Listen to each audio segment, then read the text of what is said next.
Are we recording? Okay, I think we are. All right. So if we look at your head height here, let's just take a look at that right there. It should be a little higher, but anyway, we'll get the idea. So you go up, and then you go down, and before you actually hit the ball, you go back up again.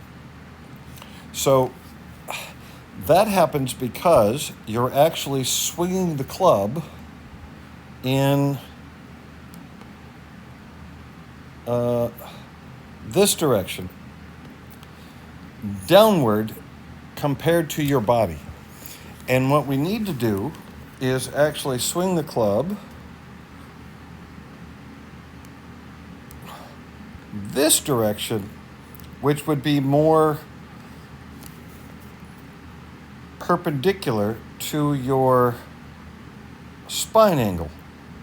So we need your spine angle to be a little bit more bent forward, and you would want to stand just a touch further away from the ball. So you're swinging outward at it more than you are downward.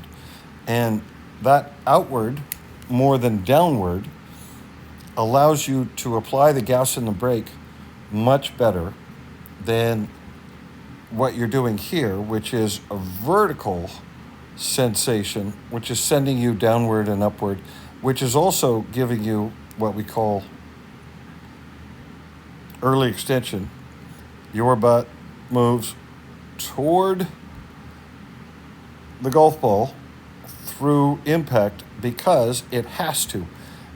As you swing downward, your body has to compensate, and it does that by moving forward and standing up. So what you want to think about is, like, from here, your posture, we need you to go,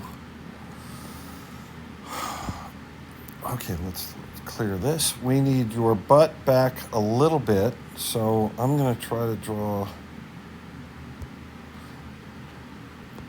your thoracic spine, not bad.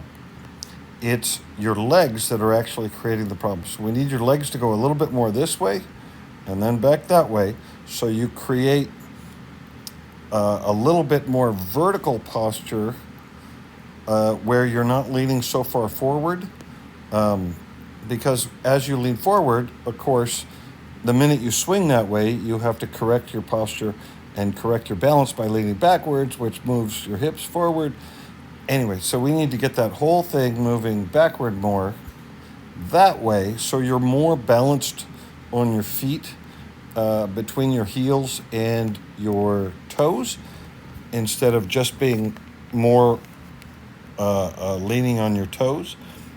And then that will allow us to swing more flatly, which would be in this direction, rather than, let me make that in red, rather than in this direction, right? So hopefully that makes sense. Hopefully I haven't given you too much at first, all at once. I try to keep it fairly simple at first, but I know I don't usually do that. But I mean, it is simple. If I was standing next to you, we could do it easily. But to verbalize it and to illustrate it is quite difficult. But hopefully I've done a pretty good job. And let me know what you think, and we'll go from there. All right.